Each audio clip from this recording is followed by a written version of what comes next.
Jimmy Akin's Mysterious World is brought to you by the Star Quest Production Network and is made possible by our many generous patrons. If you'd like to support the podcast, please visit sqpn.com/give.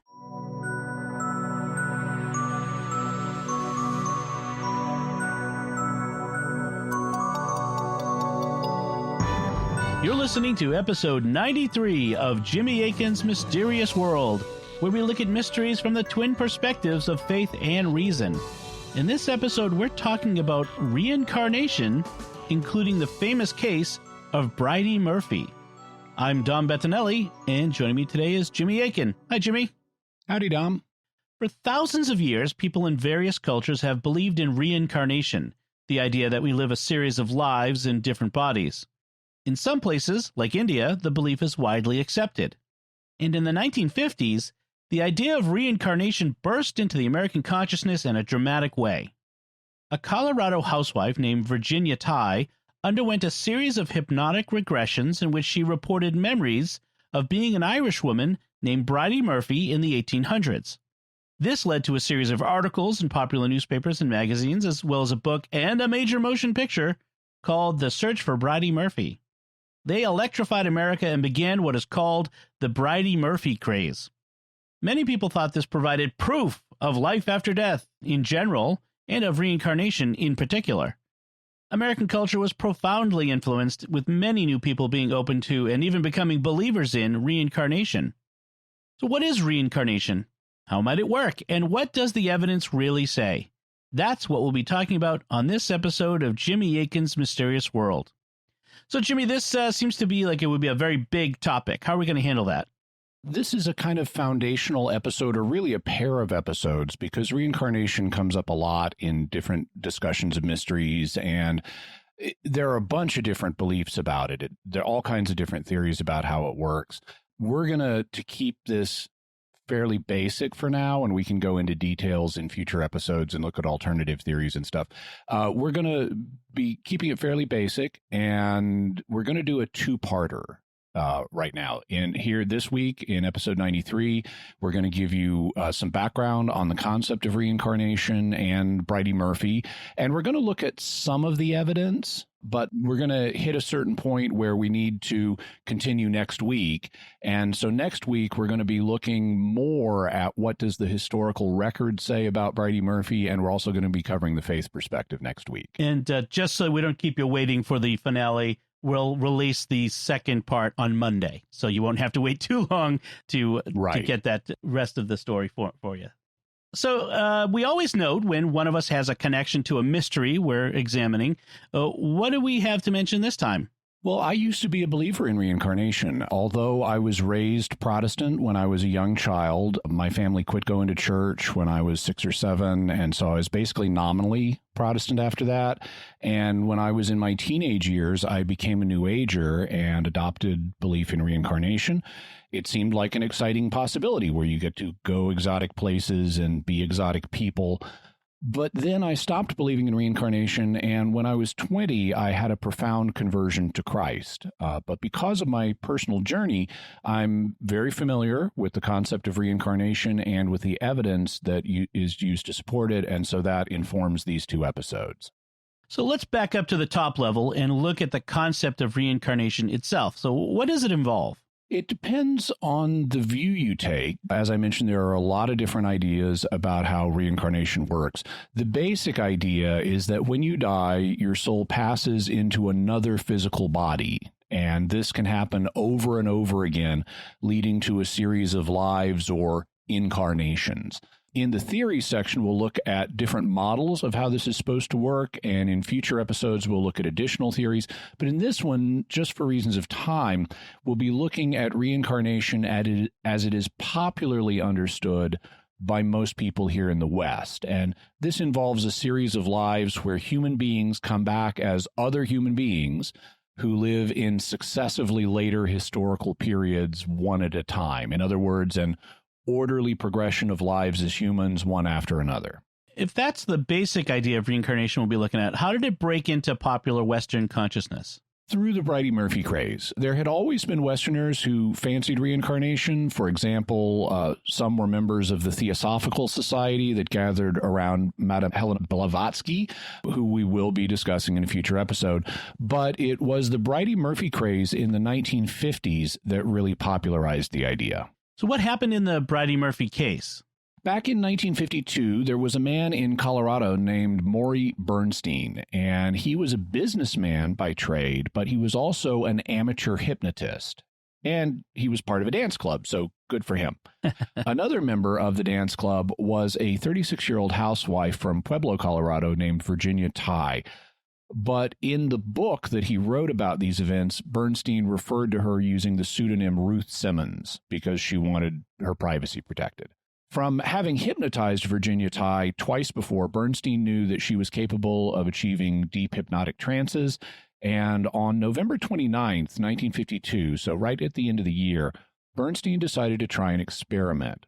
He had previously regressed subjects to the age of 1 year and had them talk about what it's like being a baby. And when he did this to Virginia Tighe, she had indeed responded and reported memories of being a baby. So now he wanted to go a step further and ask her about what she remembered before her birth into this life. All told, he did 6 past life hypnotic regressions with her, and he didn't do them all at once. There were months between these, with the last one occurring almost a year later, on October 1st of 1953. But he apparently planned ahead because he tape recorded the sessions from the beginning, and the transcripts are in the book he wrote. On the night of the first experiment, when he regressed her back to before the time of her birth, she began to report memories of having been this woman named Bridey Murphy. Who was Bridey Murphy? Reportedly, she was born on December 20th in 1798. She was named after her grandmother, Bridget. Her father was a barrister, and for Americans, that's a lawyer who presents his case in court before the bar. His name was Duncan Murphy, and Bridey's mother's name was Kathleen. She also had a brother named Duncan. She claimed to have lived in Cork, Ireland, and as a girl, she went to Mrs. Strain's day school. To give you a sample of what the session sounded like, here's an excerpt from the first session where Bridey describes her family. What is your name? Bridey. Your name is what? Bridey. Don't you have any other name? Bridey Murphy. Where do you live? I live in Cork. And what is the name of your mother? Kathleen. And what is the name of your father? Duncan Murphy. What are you doing now? Playing house. Playing with my brother. What is your brother's name? Duncan. What is your father's name? Duncan. I see. How old are you when you're playing house with your brother? 8. What is the name of the country in which you live? It's Ireland. I see. Now that you are 8 years old, do you know what year it is? No.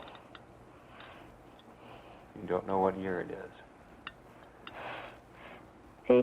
18 something. 1806. 1806? Mm-hmm. Where does your father work? Where does your father work? He's a barrister. He's a smart man. At age 17, Bridey met a man named Sean Brian Joseph McCarthy, who was a student in Belfast. She married him in Cork in a Protestant ceremony since she was Protestant, then married Brian again in Belfast in a Catholic ceremony since he was Catholic. Brian became a barrister and taught law at Queen's University in Belfast. According to Bridey, other teachers there included William McGlone, a man named Fitzhugh, and another named Fitzmaurice. Bridey and Brian lived in a cottage behind his grandmother's house on Dooley Road. They went to St. Teresa's Catholic Church, whose priest was named Father John Gorin or Gorman. The transcripts have both names in it. Here's an excerpt from the first session where she mentions him. What church do you go to? I go to St. Teresa's. St. Teresa's. Uh-huh. In Belfast. Uh-huh. What is the name of the priest? What is the name of the father? Father John. In another experiment, she said that St. Teresa's was off Dooley Road, quote, on the main way, close quote. In later years, Brian wrote several articles for a newspaper called the Belfast Newsletter, and Bridey died after a fall down the stairs in 1864, after which she withered away. What happened after Bernstein finished his hypnotic experiments with Virginia Tighe? It set off a major sensation in American culture known as the Bridey Murphy craze. In 1954, the Bridey story was featured in 3 articles in a magazine called Empire, which was a Sunday supplement of the Denver Post. The response was enormous, and Bernstein set about writing a book called The Search for Bridey Murphy, which came out in 1956. It was a major bestseller, and it remains in print to this day. Other books on reincarnation, which Bernstein had recommended in his own book, were rushed back into print. Also, in 1956, Paramount Pictures released a film version of The Search for Bridey Murphy as a major motion picture. Record producers started producing songs with titles like Do You Believe in Reincarnation?, The Bridey Murphy Rock and Roll, and The Love of Bridey Murphy. Countless other newspapers and magazines also picked up the story, and people started throwing reincarnation-themed costume parties known as Come As You Were parties. So you dress up like one of your past lives.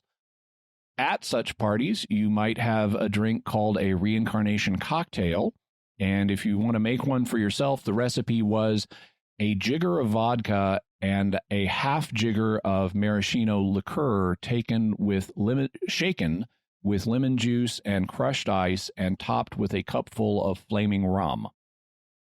I'm not sure what all of those ingredients are, especially the flaming rum, but I'm sure cocktail aficionados will know. It's exactly what you think. It's rum that's been lit on fire. Okay.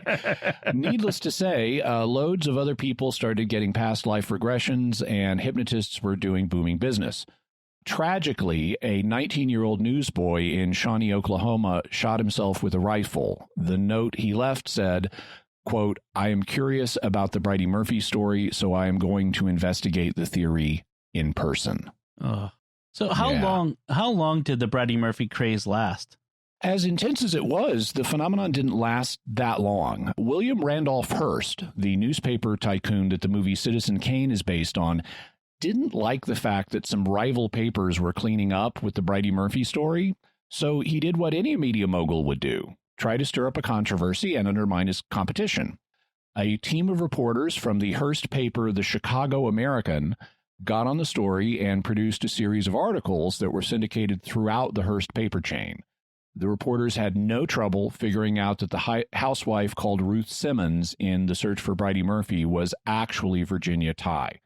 Once they knew that, they started investigating her life, and they came back with a devastating expose. When the public read the expose, many concluded that the story had been debunked, and the public started to lose interest. Despite that, there are supporters of the Bridey Murphy story down to today. But here's the thing. The Hearst expose was profoundly flawed. When other investigators looked into it, they found that the people the Hearst reporters interviewed would not confirm things that had been attributed to them. They said, I never said that. It looked like this was very much a case of yellow journalism, with the reporters stretching the truth in order to please their boss and sell papers. The Hearst expose was so flawed that I won't even be quoting from it here or repeat claims it made in this episode, because I don't want people to accidentally remember things from the Hearst report that were false. You know, I don't want to pollute people's memories with stuff we now know to be false, so we won't even be going into the Hearst expose. So what happened to Bernstein and Tighe in later years? Bernstein gave up hypnotism and focused on his business, and he passed away in 1999. Tighe, who had insisted on hiding her identity under a pseudonym in Bernstein's book, didn't like being in the spotlight, so she largely stayed out of public view. But 10 years later, in 1966, she appeared as a panelist on the game show To Tell the Truth on television. And in later interviews, she said that she was personally skeptical of reincarnation. So she was not convinced by the hypnosis session she had undergone. But in later years, she said that as she got older, she'd like it to be true. She finally passed into the great beyond in 1995. So what theories are there about reincarnation? There are basically two overarching theories. First, reincarnation takes place. And second, reincarnation doesn't take place. Beyond that, the theories concern the details of how reincarnation is supposed to work, and here there are a huge number of sub-theories, which involve a number of different topics. One concerns who is subject to reincarnation. It's possible that absolutely everyone reincarnates, but at least in Eastern religions like Hinduism and Buddhism, it's held that some people do not reincarnate because they have achieved the needed level of spiritual development to avoid it. In fact, that's the core idea of Buddhism, that by following the Eightfold Path, you can avoid reincarnation into a new life of suffering and can enter the state of nirvana instead. Another topic concerns what you may come back as. According to some, reincarnation involves what in the West is sometimes called the Great Chain of Being. On this view, you could reincarnate into forms that are either very high up the chain of being or very low down the chain of being. You might reincarnate into something as lowly as a microbe, or even in some theories, into something that even isn't even recognized as being alive, or you could come back as a rock. On the other hand, you might be able to reincarnate into something as high as a god. The determining factor will be how well you've lived and what karma you're carrying. Here in the West, though, it's often assumed that you reincarnate as another human. You don't, come back as a cockroach or something. But that's not assumed everywhere. It's also not assumed here in the West. It's not assumed that you'll necessarily come back as a human, because a third topic deals with the planet you'll reincarnate on. While in the East, it's often assumed you'll reincarnate here on Earth, that's not assumed by everybody in the West. It is sometimes held that you can reincarnate on other planets, in which case you may return as a sentient alien, perhaps a member of the gray species that is described in some UFO accounts. And in fact, there are people here in the West who will say, oh yeah, I used to be a member of this alien race in a past life. A fourth issue deals with the time period in which you'll reincarnate. It's often assumed that you will reincarnate in the future, that your lives progress in an orderly fashion throughout history. In that case, you can remember past lives, such as through hypnotic regression or spontaneous recall, but some hold that you can also have knowledge of your future lives, things you have yet to experience. So you'll, in addition to having hypnotic regressions, you'll also have hypnotic progressions into future lives. When I believed in reincarnation as a teenager, I entertained a related view that if the soul is not bound by time, it could reincarnate either in the past or in the future, so you weren't bound to experience history in any particular order. I also entertained an idea that people are manifestations of a larger entity known as an oversoul. This is a concept that's out there in New Age literature, the oversoul. In this case, individual souls might be projections of this larger oversoul into individual time periods, in which case an oversoul might have multiple incarnations undergoing individual lives in different time periods simultaneously. So there could be multiple versions of you right now, for example. These would be parallel incarnations in the same time. Finally, it might be possible to reincarnate in different universes. In that case, the events reported in any given life would correspond to the history of that universe, even though they don't necessarily correspond to the history of this universe. Okay, so before we get into addressing these through the reason perspective and faith perspective, do you want to take a moment to thank our patrons who make this show possible, including Sean L., Susan R., Trevor W., John E., and Robert B. Their generous donations at sqpn.com/give make it possible for us to continue Jimmy Akin's Mysterious World and all the shows at StarQuest And you can join them by visiting sqpn.com/give. And we also want to remind you that our 100th episode is right around the corner, and we want to make it a special celebration that includes our listeners. Yeah. The title is Mysterious Celebration, so we're not going to tell you everything that we're going to do on the show, but we do want to get your feedback for it, and so we'd love to hear from you. We've set up a special phone number you can call and leave audio feedback. Just to make it easy, all you have to do is call a number. The number is, and we'll have the number in the show notes, and we'll repeat it at the end of the show, but the number is 720-295-7776. Once again, that's 720-295-7776. Of course, it's always possible to use the voice memo feature on your phone and then share what you record, but everybody knows how to place a phone call. So we set up a phone number for you. We'll download the audio feedback you give us. Tell us, what you like about the show, what the show has meant to you, how you've used it, how it's affected other people you know. And we'd love to include feedback from as many folks as we can in the Mysterious Celebration 100th episode. The number again is 720-295-7776. Excellent. Jimmy, what can we say about reincarnation from the reason perspective? Well, we've laid a huge number of possible variants on the table, and it's too much for us to consider in a single episode. There's no way we could go through all those theories and comment on them. Consequently, we'll deal with many of them in future episodes. For example, I know we'll be looking at the supposed progressions into future lives and how accurate the information they report is or is not. For now, we'll be looking at, as we said, the kind of core standard Western theory of reincarnation, where you return to life in the body of another human at a new point in history, leading an orderly historical progression of lives. So what can we say about the evidence for reincarnation from this perspective? Anybody can claim to be the reincarnation of someone from an earlier period in history. The question is whether there's evidence supporting this claim. And evidence typically is offered in one of three forms under the heading of reason. It could be philosophical evidence, it could be bodily evidence, and it could be mental evidence. So, all right, let's look at the philosophical evidence. What kind of arguments do reincarnation supporters make for their position? Philosophical arguments for reincarnation are often made in Eastern religions. Every religion, including Christianity, has certain philosophical aspects. That's why St. Thomas Aquinas, for example, is often discussed in philosophy programs and isn't viewed simply as a theologian. He's also a very important philosopher. The same thing is true in Eastern religions like Hinduism, Jainism, Buddhism, and Sikhism, which all teach reincarnation and make various philosophical arguments for it. Those arguments vary from one religion to another, which makes it hard to treat in a single episode.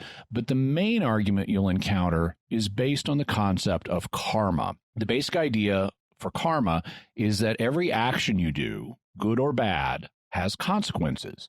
So if you do good things in life, good things will happen to you in the future. If you do bad things in life, bad things will happen to you in the future. But human experience shows that some people get away with doing bad things in this life. So reincarnation advocates argue that, well, the bad things are going to happen to them in future lives instead. There's justice in the world. If you did bad stuff and nothing bad happened to you now, it'll happen in a future life. Also, some humans experience bad things in this life, even though they haven't done bad things in this life.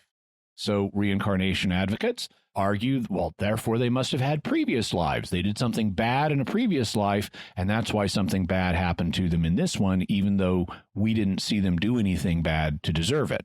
So karma, coupled with reincarnation, becomes a solution to the problem of evil. If you wonder why some apparently innocent children suffer or die, or are born with horrible birth defects, or are born into crushing poverty in the third world, it's because they aren't innocent children. They're guilty of grave offenses in past lives, and their present horrible circumstances are simply their just desserts. They're paying off karma for crimes they committed before, but that they can't remember. Anytime anything bad happens to a person, it's because he deserves it. The flip side of this is when a person does good things in this life, but good things don't happen to him in return, he'll get them in the next life or in a future life, as we mentioned. So how would you evaluate those arguments? With respect to the need for future lives, for people to reap the rewards of their labors, the argument doesn't prove its case. I mean, let's start with the argument's fundamental assumption that the universe is ultimately just, so good deeds will be rewarded. I'm prepared to agree with that. I mean, God is in control. He's going to make sure justice happens. So if you do good stuff, you'll be rewarded. The argument's other premise, though, that some humans have a net positive of good deeds versus negative ones is more problematic, but let's grant it for purposes of argument. Even if it's true, all it implies is life after death. It doesn't imply reincarnation. You could get your rewards in a continued disembodied existence. You could get your rewards in a future resurrection. You could get your rewards in a reincarnation. But all the argument would really prove that, okay, you did something good, but you didn't get rewarded for it in this life. All that proves is future life of some kind. It doesn't prove reincarnation. So what about reincarnation as an explanation for the problem of evil? Critics of reincarnation often argue that the idea is heartless and that it'll have the effect of decreasing human compassion. I mean, do we really want to say that a little girl who is born blind and lame and then gets cancer and dies is actually a horrible criminal who's getting exactly what she deserves based on a past life? Or if a little boy burns to death in a tenement fire, that he's some kind of moral monster who deserved to burn to death? What effect will such views have on us if we hold them? Don't they decrease our own sense of compassion for others if we view them as just getting what they deserve? Something in our basic moral intuitions should tell us there's something wrong with this view. And I think that's right, but I want to focus on some conceptual difficulties with the law of karma. The first thing I want to point out is that karma only works as an explanation for the problem of evil to the extent that it's an ironclad law, meaning that every single bad thing that happens to someone is because of a past bad act. If karma isn't ironclad, then there are bad things that happen which aren't due to bad actions in the past. But if bad things can happen to a person without him being responsible for them, that weakens the case for a past life. Maybe something bad happened to him in this life just because, even though he was innocent, in which case you don't need a past life to explain what happened to him. So to keep the argument for reincarnation as strong as possible, we'll proceed on the assumption that karma is an ironclad law, because if it's not ironclad, it just decreases the force of the argument. What conceptual problems do you see with using karma to argue for reincarnation? First, there's the flip side of using it to argue for future lives. Even if an apparently innocent person is suffering in this life, points to him having committed crimes previously, all that implies is a prior life of some kind. Just like people who go unrewarded in this life only requires life after death, not reincarnation specifically. So apparently innocent people suffering in this life would only require life before birth, not necessarily reincarnation. A person may have sinned in a prior disembodied existence, and that's why he's suffering now. In fact, that's what some people who believe in the pre-existence of souls have proposed. So the argument from karma wouldn't prove its case. It would only point to prior life of some kind. Second, there's the problem of how the process would even get started. I mean, suppose you're back at the time of the first person to do something bad, the karmic equivalent of Adam. He might have lived in our universe or even in a prior one, it doesn't matter. But prior to him, nobody had done anything bad. And then one day, karmic Adam hauls off and socks somebody in the jaw, causing that person to suffer. Well, karmic Adam thus needs to suffer in return.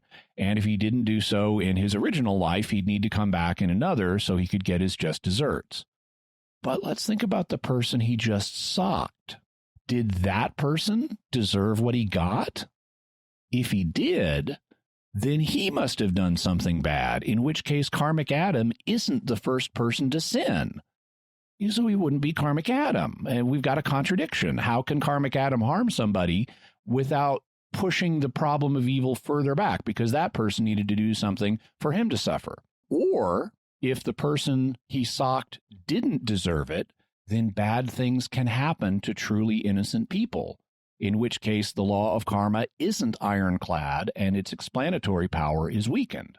Either way, we have a problem for the theory of karma to overcome. Now, you might try to solve that problem by proposing that there was no karmic Adam, that the universe has an infinite history with people doing bad stuff all the way back. Or you might try to solve it by proposing time travel, at least involving souls, so that we have a temporal spiritual bootstrap paradox.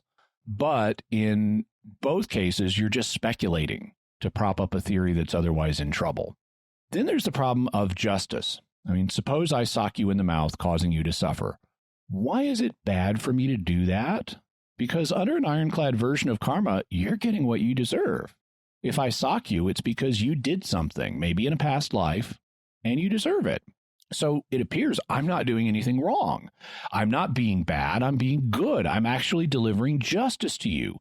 My socking you in the jaw is totally just. But in that case, how does anyone ever do anything wrong? Because anytime anyone causes someone to suffer, it's only because that person deserves it. So how are any person's actions bad? It looks like they're all absolutely just. And in that case, they themselves aren't earning bad karma. So they shouldn't have to come back in new lives and suffer. In fact, nothing bad should ever happen to them because they've never done anything wrong. The ironclad version of karma thus leads to another paradox. And this interlocks with a compassion argument I mentioned earlier. Not only does the idea of karma give us one less reason to be compassionate, it also leads to another paradox. Suppose there are starving children in the street. I can either help them or not. If I don't help them, it's fine, because they're only getting what they deserve. But if I do help them, how do I know I'm not just deferring their suffering? By giving them relief now, I may be interrupting their suffering that they need to have to pay off their karma, in which case they'll just have to suffer more in the future. So I can't tell whether I should help them or not. It's totally fine for me not to help them because ironclad karma will not allow them to suffer more than they should. So I can just sit back and not do anything ever to help anybody, and it's totally just of me. In fact, I can behave in a totally irresponsible manner. I could work in a restaurant and never wash the vegetables I'm serving people. I could be a doctor who never sterilizes the surgical instruments I use. I could go drunk driving every night, and no matter how reckless my behavior is or what the bad effects of it are, it's not a problem because the people that get hurt deserved it. So this seems to rob my actions of moral meaning. And there are other problems with the philosophical arguments for reincarnation as well. For example, how are you supposed to learn by experiencing bad things in this life if you can't remember the deeds you committed that deserved them? Also, the argument from karma, frankly, it's built on a lot of speculation. It requires you to make some major assumptions like karma exists that we don't have proof for. But I think we've said enough to show that there are pretty significant problems with the philosophical arguments for reincarnation from karma. It would be better for reincarnation advocates to try to prove their case by pointing to empirical evidence for reincarnation, either bodily or mental evidence, rather than making philosophical arguments, because the philosophical arguments are shot through with holes. So let's look at the bodily evidence that reincarnation supporters cite for their view. What do they say? When it comes to bodily evidence, advocates of reincarnation sometimes propose birthmarks and other birth defects. For example, if a person is missing part of a limb, let's say they don't have a left hand, this may be a sign that someone cut off their left hand in a recent life. Personally, I don't find this argument convincing. I myself have a birthmark. On my right forearm, there are two bright red splotches that are very close together. Sometimes people will notice it and ask me if I burned myself there.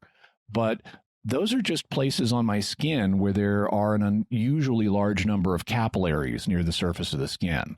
There's no evidence that unusual bunchings of capillaries are caused by anything that happened to me in a past life. I mean, they're just places of abnormal capillary growth that happened to me either when I was in the uterus or early in this life. But there's no obvious way for a past life to make a bunch of capillaries bunch up in this life. In the same way, other people's birthmarks or birth abnormalities don't have any clear connection to a past life. You can propose past lives as an explanation for them if you want, but that's not the same thing as providing evidence for past lives. There's no clear mechanism for bodily injuries in one life to cause birthmarks or birth defects in this life, so it's just speculation. All right, if we don't look to bodily features as evidence of past lives, what about mental phenomena that are supposed to support it?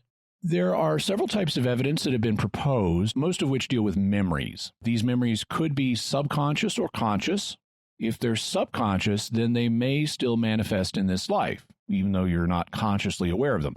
For example, a person's inclinations and preferences may be based on things they experienced or learned in a previous life. Thus, if I died of an illness in a previous life, I might come back as a germaphobe or a health nut who is determined to avoid illness at all costs. Or if I learned how to play a musical instrument in a past life, I might come back with an aptitude for music in this life. Some have proposed that musical prodigies like Mozart or geniuses in other fields like Einstein are evidence of reincarnation because they must have learned these skills in a past life. If memories of a past life are conscious, though, the preferences and talents are kind of subconscious memories bubbling through. But if the memories are conscious, they could either occur spontaneously or have been deliberately retrieved. Thus, some children are held to spontaneously have memories of past lives, where they come to their parent and announce that they're a fighter pilot or something like that. Alternately, a person may deliberately try to recall memories of a past life, like through hypnosis with Bridey Murphy. Another argument that you could make is that some people seem to be helped by what's called reincarnation therapy, where they relive experiences in past lives under hypnosis, and then they get over phobias and psychological quirks. A final category of mental phenomena that's been proposed for reincarnation are psychic readings, where one person is able to discern information psychically about somebody else's past lives. This was the case, for example, with the famous American psychic Edgar Cayce. He would give past life readings on other people, and we'll definitely be talking about him in the future. All right, let's look at each of these proposed kinds of mental evidence. What do you make of the argument that people's subconscious memories of past lives may manifest in things like preferences or talents in this one? There are several problems here. One is that these things are supposedly learned, like learning to fear dogs because you were menaced by a dog in a past life, or learning to play music because you played music in a past life. But if you could learn those things in a past life, why couldn't you just learn them now? I mean, you had to learn them at some point, so why do you need to say they were learned before? Maybe you learned them in this life and just forgot about it. Or maybe you didn't learn them. Maybe one of your ancestors did. Scientists have recently discovered that it's possible to pass down things like phobias through our DNA, and these are sometimes called inherited memories. What they did to show this was they trained a bunch of mice to fear the smell of a cherry blossom by giving them an electric shock every time they let them smell cherry blossom. So, as soon as the mice smell the cherry blossom, they tense up because they're afraid they're going to get an electric shock.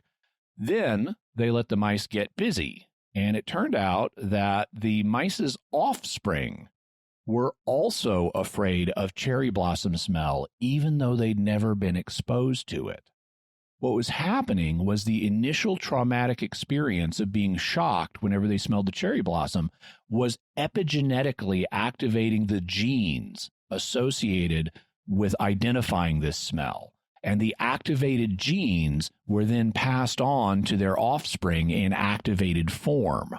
This is apparently evolution's way of helping the offspring survive in a particular environment. If there's a danger in that environment, like being shocked whenever you smell cherry blossom, the fear of that can be passed on to your offspring so that they'll be able to recognize the danger more quickly without having to learn it for themselves. And this may be the explanation for why some people have inborn phobias, because their ancestors were exposed to certain dangers. Also, if something else helped an ancestor survive, like maybe playing a violin, it could activate those genes and they could be passed on in activated form to their descendants. So it's problematic to propose things like phobias and talents for this. Also, because these are really intangible things. I mean, it's not like, even if you have a phobia or a talent, it's not like you can prove that you were a specific individual in the past who had this particular kind of learning experience. So it's really speculative. These things are also subject to natural explanations that don't require reincarnation. Some people, for example, even if it's not an inherited memory epigenetically like we were talking about, some people are just wired to have certain preferences and talents. And there's often a genetic component to that, like when identical twins who are raised apart later meet in life and have startling behavioral similarities. For example, here's an account of two such twins from CBS News. Jim Lewis and Jim Springer were identical twins raised apart from the age of 4 weeks. When the twins were finally reunited at the age of 39 in 1979, they discovered that they both suffered from tension headaches, were prone to nail biting, smoked Salem cigarettes, drove the same type of car, and even vacationed at the same beach in Florida. These kinds of eerie similarities are thought to be due to subtle genetic influences. And some people's brains are just wired a certain way, such as to be really, really smart, which can account for prodigies and geniuses in particular fields. Consider Einstein. He was a genius in physics, but he was born in 1879. So any past lives he had would have occurred before 1879, and that meant physics was in a much less well-developed state. The physics concepts that he excelled in couldn't have been discovered before his birth, so he couldn't have learned them before his birth. And that points to him just being a really smart guy. He was born at a certain age when there was rapid progress in the field of physics. He took the concepts discovered after he was born and pushed them further. He wasn't remembering these from a prior age when these concepts were unknown. What about spontaneous memories of past lives, like when a small child suddenly announces that he was a fighter pilot?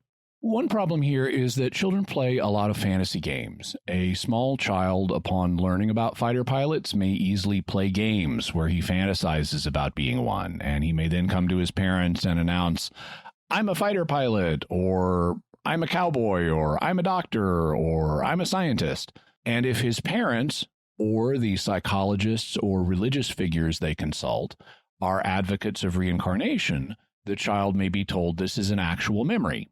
And since children are biologically programmed to accept what they're told by adults, he may conclude this is a memory. And even if the child wasn't playing a game, maybe he dreamed one of these things. He could have dreamed he was a fighter pilot.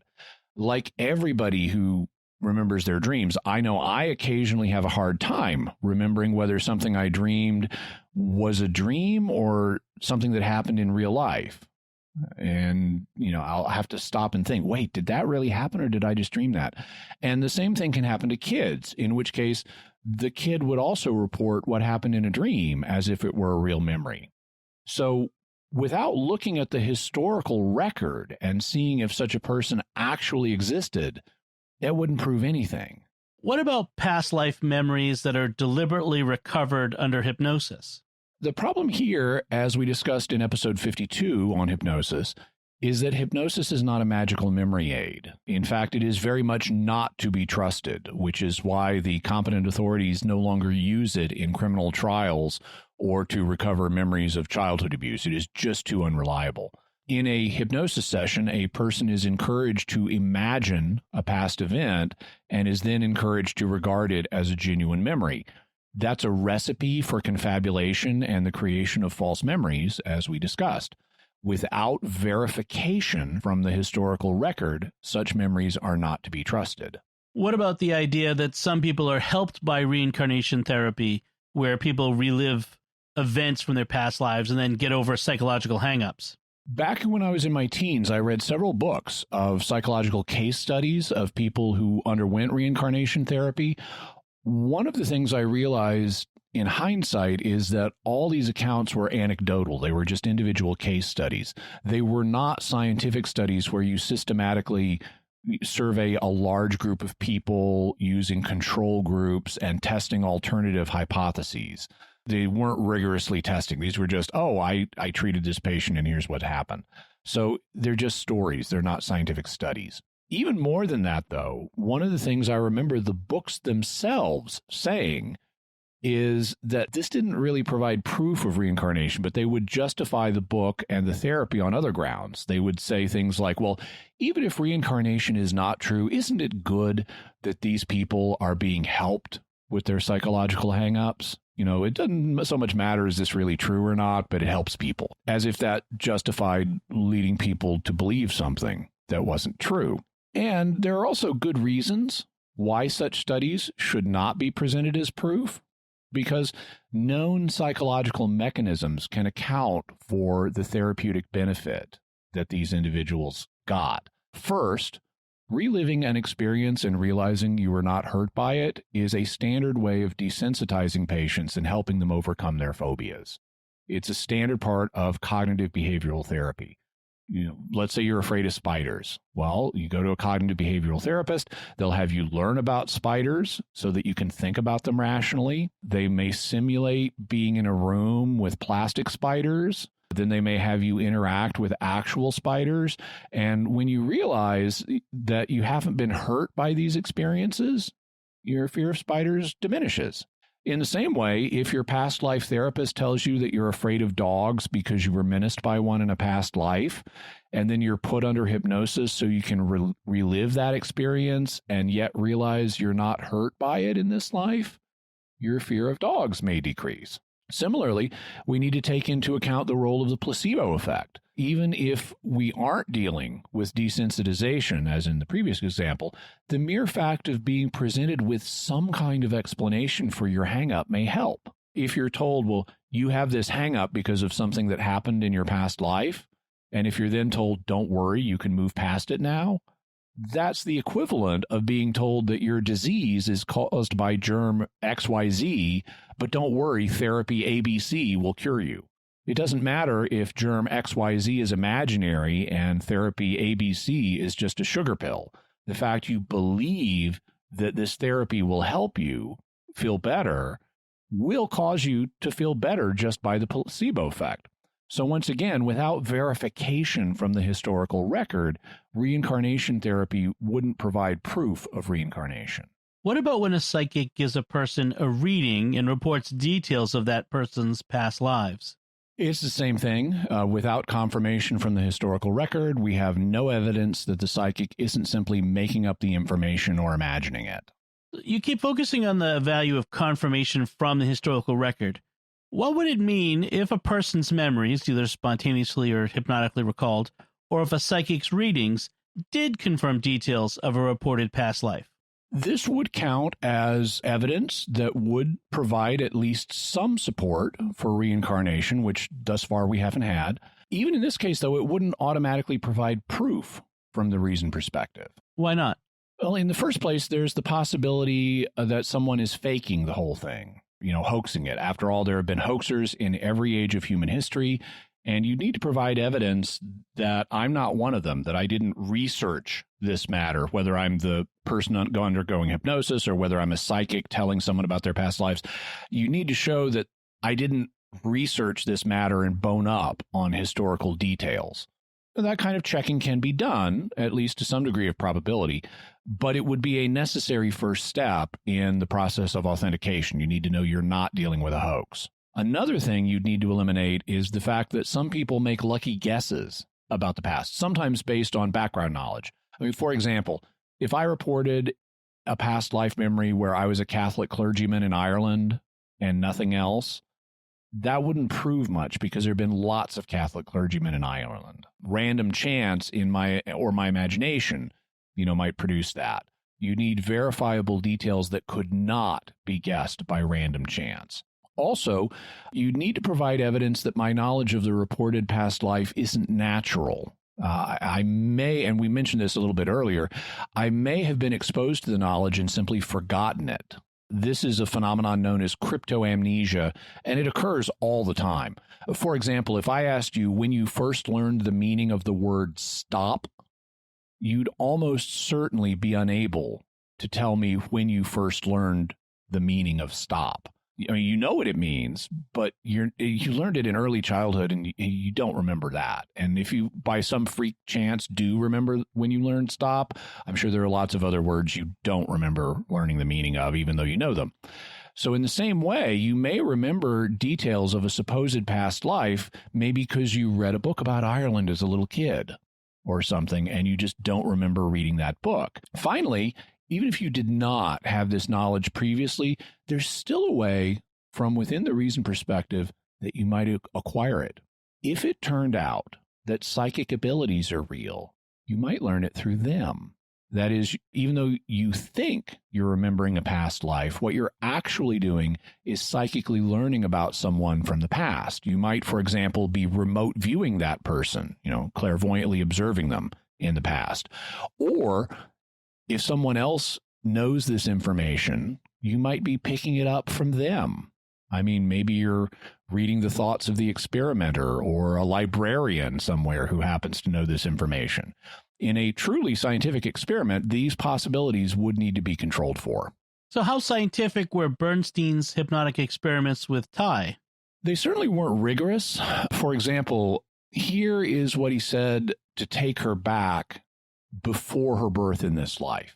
Notice how much he's leading her. There is no doubt in his mind that she will be able to remember a past life. I mean, he tells her she will. He even notes that this may seem surprising to her, but he tells her to focus on the images that come into her mind and report them back. So he's totally encouraging her to imagine or fantasize and then report back the content of what she's imagining. I want you to keep on going back and back and back in your mind. And surprising as it may seem, strange as it may seem, you will find that there are other scenes in your memory. There are other scenes from faraway lands and distant places in your memory. I will talk to you again. I will talk to you again in a little while. I will talk to you again in a little while. Meanwhile, your mind will be going back, and back, until it picks up a scene, until oddly enough you find yourself in some other scene, in some other place, in some other time. And when I talk to you again, you will tell me about it. You will be able to talk to me about it and answer my questions. And now just rest and relax while these scenes come into your mind. So all of that leading is really bad from a scientific perspective. On the other hand, we really need to give Morey Bernstein credit for several things in this area. First, he recorded his sessions with Virginia Tighe and provided the transcripts in his book. That makes it much easier to compare the Bridey Murphy story to the historical record. Second, he really wanted this kind of investigation to be conducted, and he repeatedly asked her about things that could be verified or falsified. During the sessions, he even told her that we're looking for information that could be checked against the historical records. He was totally upfront about that. Third, as we'll see next episode, he even tried to trick her into contradicting herself to see if her story held together. I can't think of another case in the popular press where a reincarnation researcher tried to make that kind of verification or falsification possible. So good on Morey Bernstein.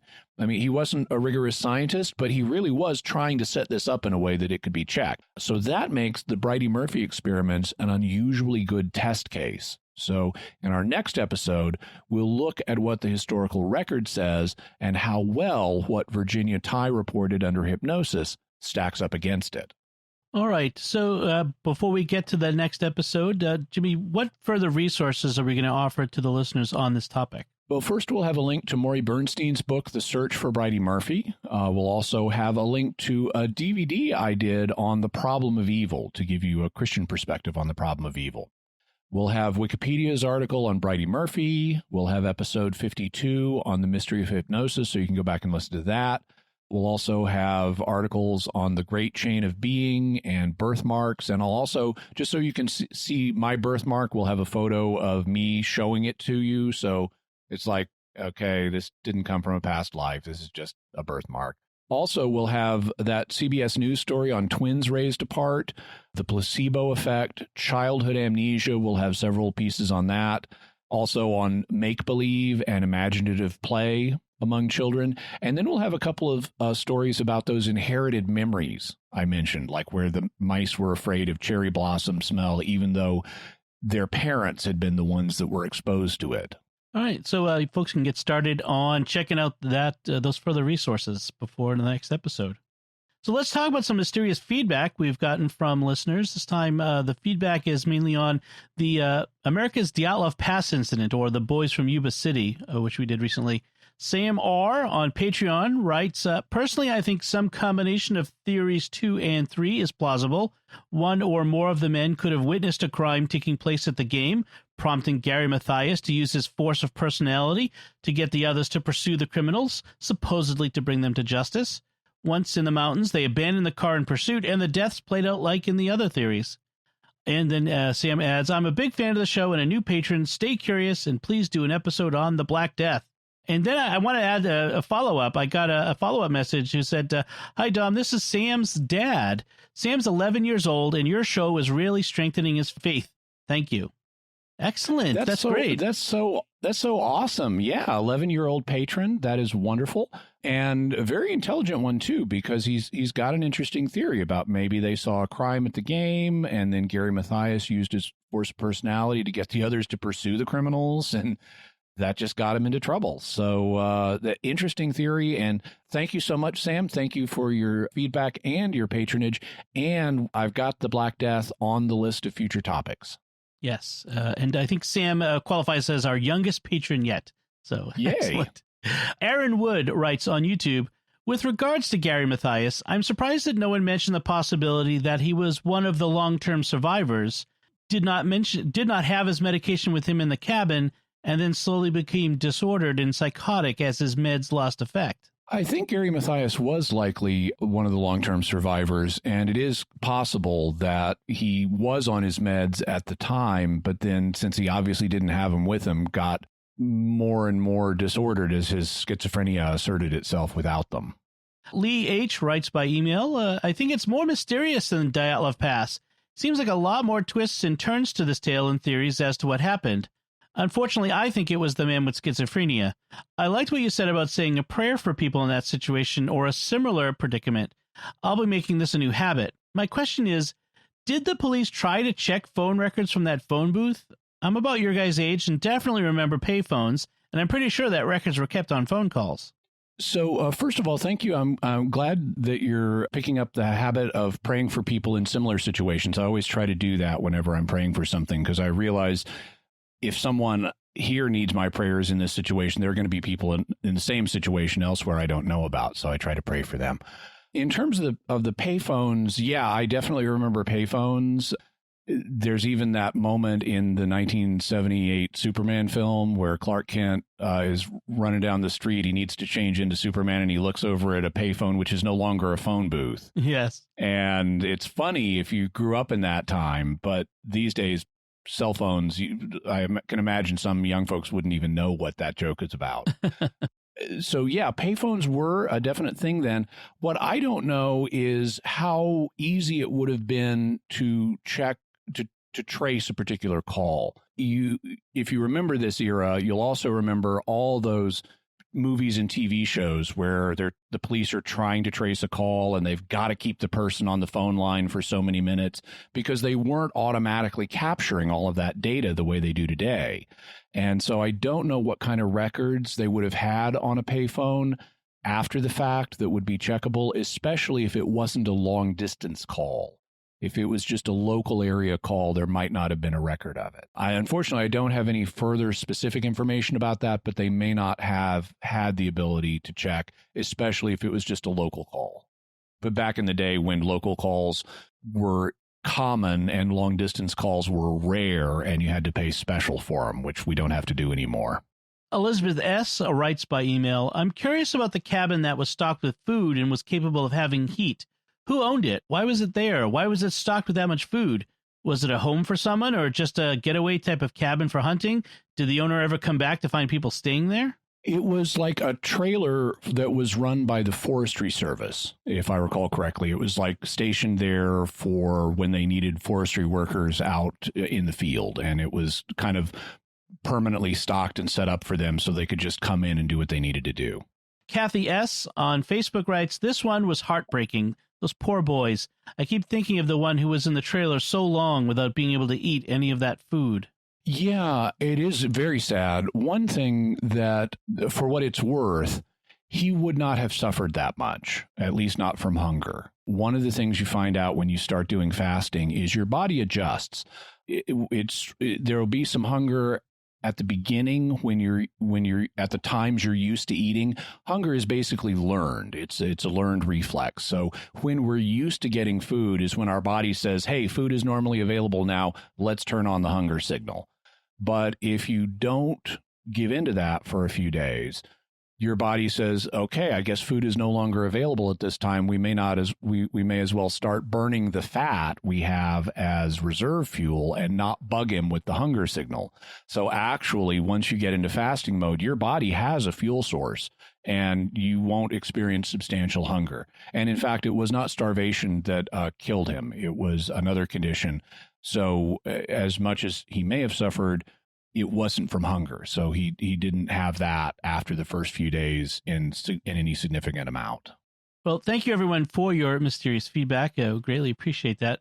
Jimmy, what do we have for mysterious headlines? We have a great story. The headline itself is awesome. NASA fixes Mars lander by telling itself to hit itself with a shovel. So they had one of the Mars landers has this device called a mole that was supposed to dig into the Martian surface, but they didn't anticipate how clumpy the dirt was, and so the mole got stuck. And so after trying to find various ways to retract the mole and get it out of where it was stuck, they finally had the lander hit itself with a shovel, and that did the trick.